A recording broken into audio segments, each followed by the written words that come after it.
Tout ce que vous êtes aujourd'hui résulte de vos choix passés, de vos expériences, de vos apprentissages, de vos problèmes et de vos victoires. Cependant, vous ne devez pas rester coincé à cause du poids de vos expériences passées. Notre passé est le carrefour de diverses actions, décisions, frustrations, déceptions, joies, possibilités, opportunités, etc. Notre force est notre possibilité à changer de situation, à faire de nouveaux choix, à voir autrement et à faire de nouvelles démarches. Tout ce que vous pouvez être dans le futur dépend de ce que vous êtes dans le présent. Ce texte pourrait changer votre façon de penser.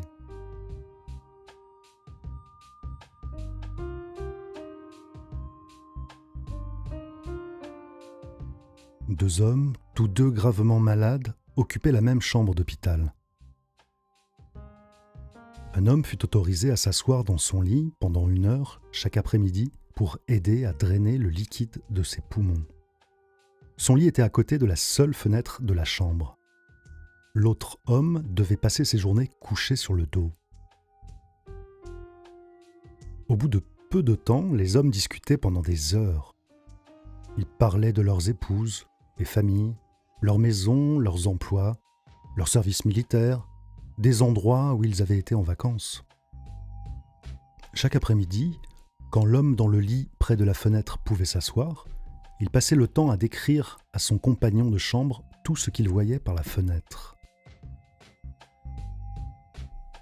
L'homme dans l'autre lit commença à vivre pour ces périodes d'1 heure où son monde était élargi et égayé par toutes les activités et les couleurs du monde extérieur.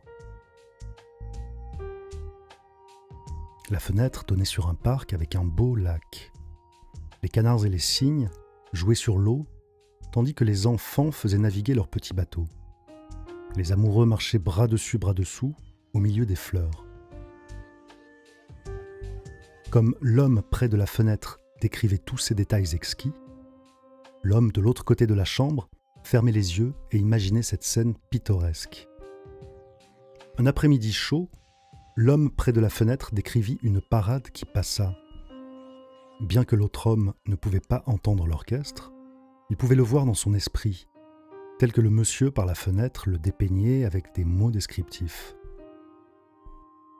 Jours, semaines et mois passaient. Un matin, l'infirmière de jour arriva et trouva le corps sans vie de l'homme près de la fenêtre, mort paisiblement dans son sommeil. Elle était attristée et dut appeler les préposés pour qu'ils viennent prendre le corps. L'autre homme demanda s'il pouvait être déplacé à côté de la fenêtre. L'infirmière était heureuse de faire le changement, et après s'être assurée qu'il était confortable, elle le laissa seul. Lentement, péniblement, il se redressa sur un coude pour jeter son premier regard sur le monde réel extérieur. Il s'étira lentement pour regarder vers la fenêtre et fit face à un mur blanc. L'homme demanda à l'infirmière pourquoi l'homme décédé avait décrit toutes ces choses merveilleuses vues de cette fenêtre. L'infirmière répondit que l'homme était aveugle et ne pouvait même pas voir le mur.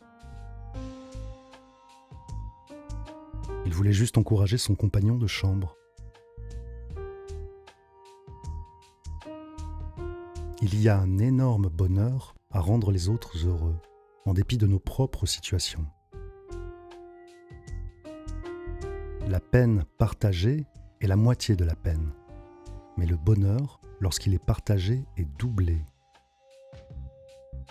Si vous voulez vous sentir riche, il suffit de compter toutes les choses que vous avez, que l'argent ne peut acheter.